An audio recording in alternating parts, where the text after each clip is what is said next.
Baiklah, saya menjelaskan kasus mengenai amenorrhea on hypothyroidism.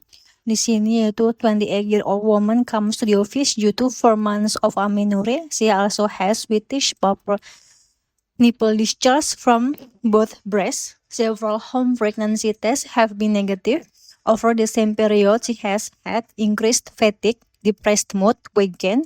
She has no headache or vision changes, no prior medical problems. No medication. Physical examination adalah thinning of the outer third of the eyebrow.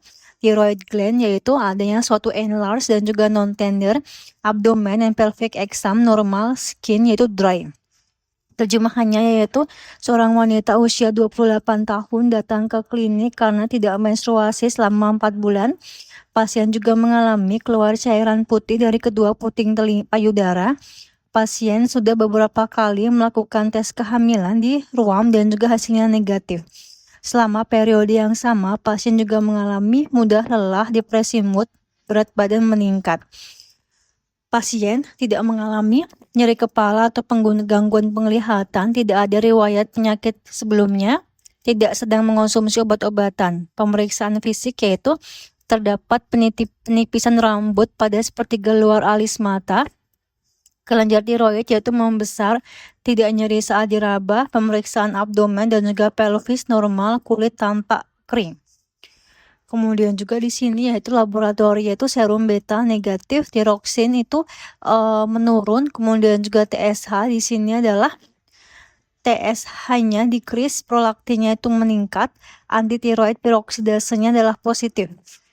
Following most likely mechanism causing this patient's elevated prolactin level yaitu activation lactotrope by antibody, peroxidase antibody, B binding of dopamine receptor by antithyroid peroxidase antibody, C inhibition of dopamine release by TSH, D stimulation lactotrope by thyrotropin releasing hormone, E TRH induce overproduction of dopamine, F TSH mediated activation of lactotrope. Baiklah, jawabannya adalah D yaitu stimulation lactotrope by thyrotropin releasing hormone. Nah, penjelasannya yaitu di sini diagnosis utama pasien adalah pasien ini paling sesuai dengan hipothyroidisme akibat Hashimoto thyroiditis. Tandanya adalah mudah lelah, berat badan naik, mood depresi, kulit kering, penipisan sepertiga luar alis, tiroid membesar, tidak nyeri, tempat rendah, TSH tinggi, anti-TPO positif. Jawaban yang benar adalah D, stimulation lactotrope by thyrotropin releasing hormone atau TRH. Artinya adalah TRH merangsang sel lactotroph sehingga prolaktin meningkat. Penjelasannya adalah normalnya hormon tiroid bekerja seperti ini, yaitu hipotalamus mengeluarkan TRH, merangsang hipofisis anterior, mengeluarkan TSH, merangsang tiroid, menghasilkan T3 dan juga T4. Pada pasien ini, tiroidnya rusak karena autoimun Hashimoto. Akibatnya adalah tiroid rusak sehingga T4 rendah sehingga tubuh merasa hormon tiroid kurang. Hipotalamus meningkatkan TRH, TRH merangsang TSH naik, tetapi TRH juga merangsang sel lactotroph sehingga prolaktin naik.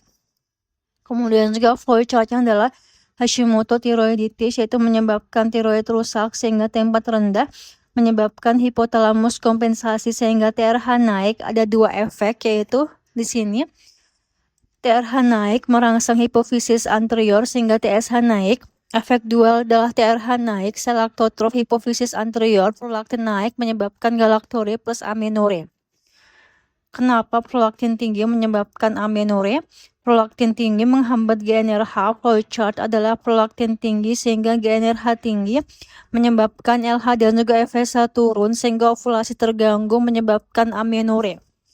Jadi keluhan pasien adalah keluar cairan putih dari puting sama dengan galaktorrhea karena prolaktin tinggi, tidak menstruasi sama dengan prolaktin tinggi menekan GnRH. Kunci hafalannya adalah ingat kalimat ini. Dopamin sama dengan di sini tuh remprolaktin, TRH sama dengan gas prolaktin, artinya adalah dopamin menurunkan prolaktin, TRH menaikkan prolaktin pada hipothyroidisme primer, TRH rendah, TSH rendah, TRH naik, prolaktin naik. Nah, kenapa yang lain salah yaitu A. Activation lactotrope, B. Antithyroid peroxidase antibody salah. Anti-TPO memang positif pada Hashimoto tiroiditis, tetapi anti-TPO tidak langsung merangsang sel autotrof. Anti-TPO menyerang enzim di tiroid menyebabkan kerusakan tiroid. Yang menyebabkan prolaktin naik adalah TRH tinggi, bukan anti-TPO. Flowchartnya adalah anti-TPO positif sehingga kerusakan tiroid, tempat rendah, TRH naik, prolaktin naik. Jadi anti-TPO hanya penyebab hipotiroidisme, bukan penyebab langsung prolaktin naik. Kapan pilihan A bisa benar? Yaitu hampir tidak ada kondisi klasik USMLE atau klinis di mana anti-TPO langsung mengaktifasi laktotrof, yaitu jadi pilihan A tidak tepat. B adalah binding of dopamine receptor by anti-thyroid peroxidase antibody. Salah. Anti-TPO tidak berikatan dengan reseptor dopamin. Anti-TPO menyerang thyroid peroxidase di kelenjar tiroid, bukan reseptor dopamin di hipofisis. Kapan konsep reseptor dopamin terganggu bisa benar? Yaitu bisa benar pada obat yang memblok reseptor dopamin, misalkan adalah antipsikotik, metoclopramide, prochlorperazine. Flowchartnya adalah obat antidopaminergik sehingga blok reseptor D2 di hipofisis, efek rem dopamin hilang, prolaktin naik, galaktore atau amenore. Contoh vignette adalah pasien minum antipsikotik lalu muncul galaktore dan juga amenore.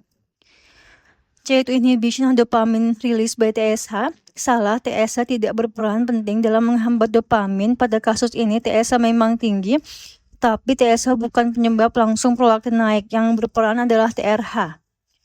Kapan konsep dopamin turun? Yaitu prolaktin naik benar pada kondisi yang mengganggu jalur dopamin dari hipotalamus ke hipofisis, misalkan lesi tungkai hipofisis atau pituitary stalk lesion, massa suprasellar, kerusakan hipotalamus, obat antidopinergik. Flowchartnya adalah dopamin turun atau efek dopamin terblokir, yang prolaktin hilang, prolaktin naik, tapi bukan karena TSH. D yaitu stimulation laktotrof by TRH, yaitu benar. Ini mekanisme utama pada pasien ini. Flowchartnya adalah hipotiroidisme primer, tempat rendah, TRH naik, TRH merangsang sel laktotrof dan juga protein naik, prolaktin naik. TRH induce overproduction of dopamine, yaitu salah. Kalau dopamin meningkat, prolaktin justru turun. Dopamin adalah penghambat utama prolaktin. Flowchart yang benar adalah dopamin naik sehingga sel laktotrof dihambat, prolaktin turun. Jadi kalau TRH menyebabkan overproduksi dopamin, seharusnya prolaktin turun bukan naik. Kapan dopamin tinggi bermanfaat? Yaitu pada terapi hiperprolaktinemia diberikan dopamin agonis, misalkan adalah bromokriptin, cabergoline. Flowchart adalah cabergoline atau bromokriptin, yaitu aktivasi reseptor dopamin D2, laktotrof dihambat, prolaktin turun. F yaitu TSH mediated activation of laktotrof. Salah, TSH bekerja terutama pada kelenjar tiroid. TSH tidak menjadi mediator utama stimulasi sel laktotrof. Pada kasus hipotiroidisme yang menaikkan prolaktin adalah TRH, bukan TSH.